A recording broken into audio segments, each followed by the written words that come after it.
उपचुनाव की अधिसूचना जारी। 24 मार्च तक लिए जाएंगे नामांकन पत्र।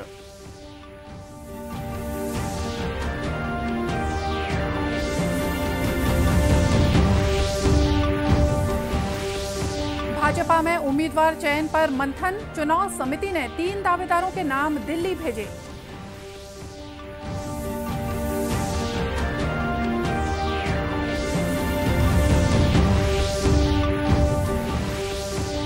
छत्तीसगढ़ में 1% से भी नीचे पहुंची कोरोना संक्रमण की दर। 24 घंटों में केवल 28 लोग पॉजिटिव पाए गए।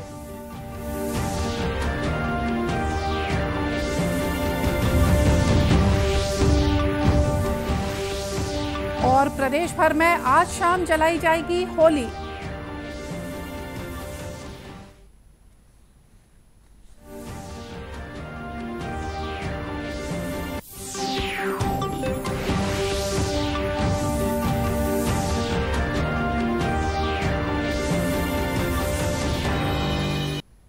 नमस्कार, आप देख रहे हैं दूरदर्शन समाचार। मैं हूं मोनिका शर्मा और आइए अब देखते हैं समाचार विस्तार से।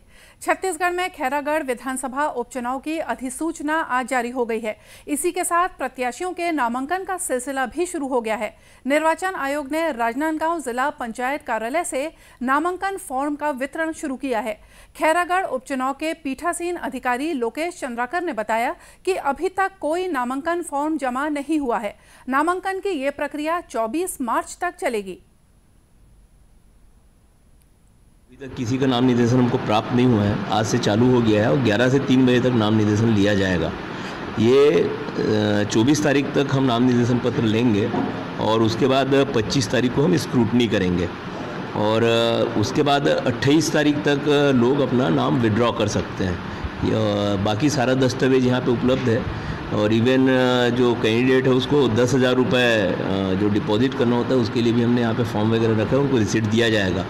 और अगर उसमें एसटी या एससी कैंडिडेट होते हैं तो उनको 5,000 रुपये देना पड़ेगा। पीठासीन अधिकारी ने बताया कि 25 मार्च को नामांकन पत्रों की जांच की जाएगी। उसके बाद वैध प्रत्याशियों को चुनाव चिन्ह का आवंटन होगा।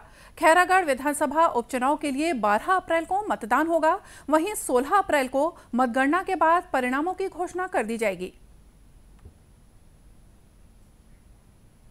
खैरागढ़ विधानसभा उपचुनाव को लेकर राजनीतिक दलों की तैयारियां भी तेज हो गई हैं।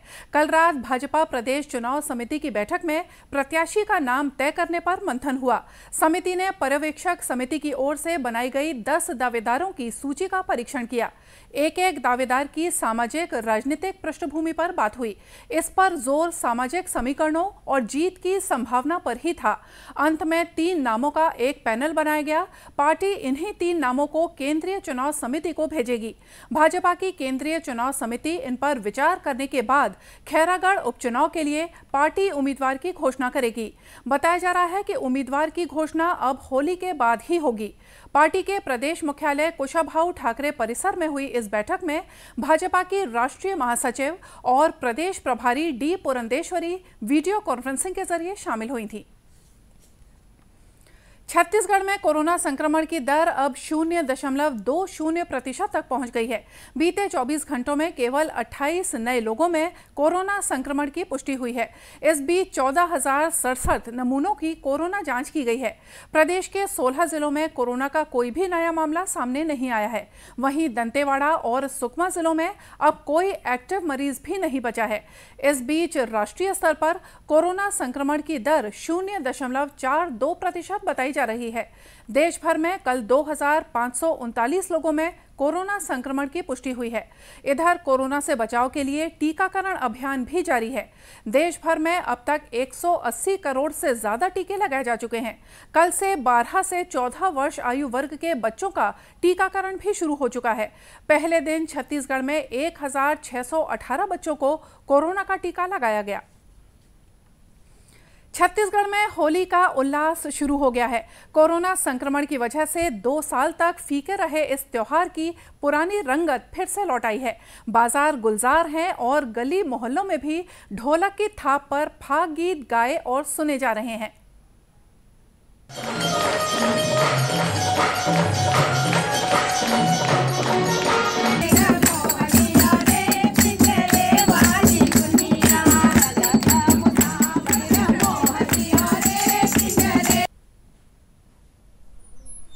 आज शाम को होलिका दहन की तैयारियां पूरी कर ली गई हैं। गांव-गांव में होलिका तैयार की गई है, जिसे शाम को सबकी मौजूदगी में जलाया जाएगा। इस बीच स्कूल कॉलेजों में बच्चों के बीच रंगों भरी मस्ती जारी है। स्कूलों में छात्र छात्राओं ने रंग और गुलाल से होली खेलकर एक दूसरे को बधाई दी। विभिन्न कार्यालयों और संस्थानों में भी होली शुरू हो चुकी है। होलिका दहन के अगले दिन रंग गुलाल से होली खेली जानी है। विशेषज्ञों ने होली खेलते समय सावधानी बरतने की सलाह दी है। नेत्र रोग विशेषज्ञ डॉक्टर दिनेश मिश्रा ने बताया कि रंगों से आंखों को नुकसान हो सकता है, इसके लिए अतिरिक्त सावधानी बरतना जरूरी है। तो उसके लिए आवश्यक है कि वो आंखों को धीरे धीरे सादे पानी से धोए, ताकि उसमें जो रंग लगा है वो बाहर निकल जाए। और साथ ही उसमें सामान्य जो डिस्टिल वाटर है, आप उसको सादा पानी डाल करके धो सकते हैं। आंखों में अगर जलन होती है तो उसको ठंडे पानी से सेकाई कर सकते हैं। और यदि उसे धुंधलापन लग रहा है आंखों में दर्द के साथ में, तो आप नज़दीक के चिकित्सक से संपर्क करें, ताकि यदि उसकी आंखों में कोई अंदरूनी चोट लगी हो, क्योंकि जो प्रेशर होता है उस प्रेशर से कई बार आंखों के लेंस में चोट लग जाती है, कई बार पर्दे पर भी चोट लगती है, जो कि उसके लिए भविष्य में नुकसानदेह हो सकती है। सावधानी रखें और इस त्यौहार को अच्छे ढंग से मनाएं, सावधानी से मनाएं। वहीं त्वचा रोग विशेषज्ञ डॉक्टर तृप्ति मिश्रा ने होली खेलने से पहले त्वचा और बालों को सुरक्षित करने के तरीके बताए हैं। आजकल न्यू इको फ्रेंडली कलर्स आए हैं जो प्लांट से बनते हैं और जिनमें ये हैवी मेटल्स और ये केमिकल्स नहीं होते, तो उनको खेला जा सकता है। प्लस ये सब रिएक्शन और स्किन की प्रॉब्लम से बचने के लिए होली खेलने से पहले अपने स्किन में तेल लगाइए, वैसलीन लगाइए, बालों में भी तेल लगाइए, नेल्स में नेल पेंट लगा लीजिए ताकि नेल में कलर ना चढ़े। तो ये सब होली खेलने से पहले किया जा सकता है। होली प्यार और रंगों का त्योहार है। थोड़ी सी सावधानी बरतकर त्योहार का मजा बरकरार रखा जा सकता है। छत्तीसगढ़ की महिला स्वसहायता समूहों ने होली के त्योहार पर नवाचार शुरू किया है। ऐसे ही जशपुर के एक महिला स्वसहायता समूह ने हर्बल गुलाल तैयार किया है। जशपुर के कांसाबेल विकास खंड के स्थित बटईकेला गौठान के चांद स्वसहायता समूह की महिलाओं ने पालक पत्ते, चुकंदर और हल्दी से हर्बल गुलाल तैयार किया है। वहीं वन विभाग ने भी अरारोट और पलाश के फूलों से हर्बल रंग तैयार कर बाजार में उतारे हैं। महिलाओं ने बताया कि कृषि विज्ञान केंद्र के डूमर बहार के मार्गदर्शन में 10 महिलाओं को हर्बल गुलाल बनाने का प्रशिक्षण दिया गया है। ये महिलाएं अब तक लगभग 10 क्विंटल हर्बल गुलाल तैयार कर चुकी हैं। हमारा समूह में अभी एलोवेरा हर्बल साबुन का उत्पादन करते हैं और अभी चारकोल मिल्की का भी उत्पादन अभी फिलहाल शुरू किए हैं और हर्बल शैम्पू का भी, और हमारे क्लस्टर में ये पेन का भी निर्माण करते हैं।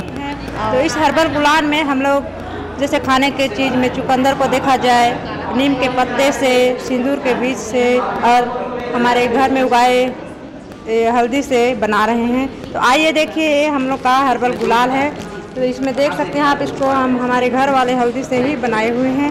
तो हम लोग बनाए हैं 1-1 पाव का और आधा किलो का।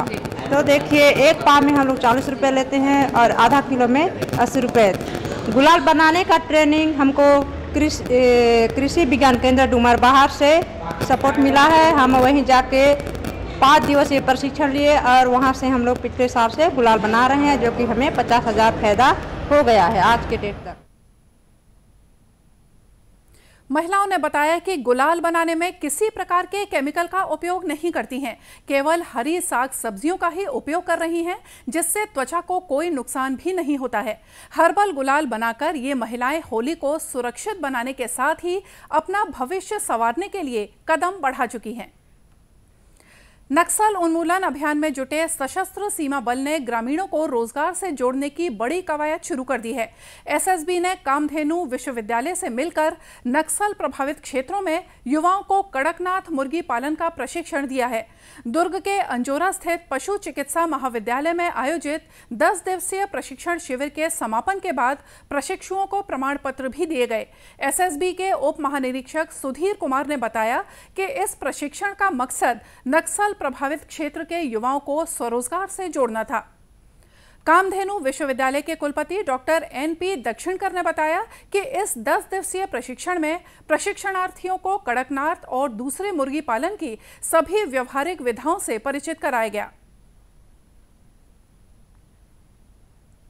6 तारीख को इस कार्यक्रम की प्रशिक्षण कार्यक्रम की शुरुआत हुई थी और आज अपना प्रशिक्षण 10 दिवसीय प्रशिक्षण पूर्ण करके आप अभी अपने घर लौट रहे हैं, परंतु अपने कार्यक्रम से हटकर एक समाज का ऋण फेडने का काम SSB ने किया है और इतने दूरस्थान अंचल में हमारे युवा जो है उनको मुख्य प्रवाह में लाकर उनकी आजीविका का एक स्रोत तैयार करना। अधिकारियों ने बताया कि प्रशिक्षण के बाद शिक्षित युवाओं को विभिन्न बैंकों से लोन प्राप्त करने में सहूलियत होगी। समूहों को पंजीकृत करके इन्हें नाबार्ड और राष्ट्रीयकृत बैंकों से वित्तीय सहायता देने के भी प्रयास किए जा रहे हैं। दूरदर्शन केंद्र रायपुर से प्रसारित होने वाले प्रादेशिक समाचार को आप YouTube पर भी देख सकते हैं। हमारे YouTube channel Chhattisgarh DD news पर प्रादेशिक समाचार उपलब्ध रहेगा। YouTube चैनल का लिंक और QR कोड आप स्क्रीन पर देख सकते हैं। अपने एंड्रॉयड फ़ोन से QR कोड स्कैन कर आप छत्तीसगढ़ DD न्यूज़ लिंक पर जा सकते हैं। इसके अलावा छत्तीसगढ़ DD न्यूज़ फेसबुक और ट्विटर पर भी उपलब्ध है।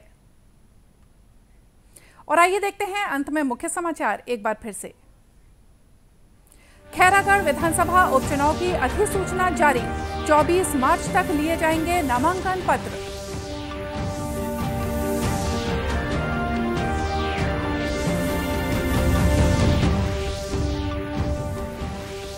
भाजपा में उम्मीदवार चयन पर मंथन, चुनाव समिति ने 3 दावेदारों के नाम दिल्ली भेजे।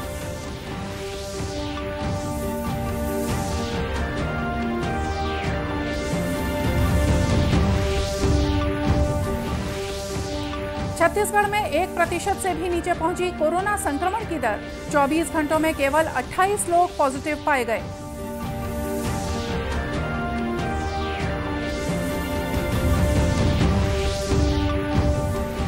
और प्रदेश भर में आज शाम जलाई जाएगी होली।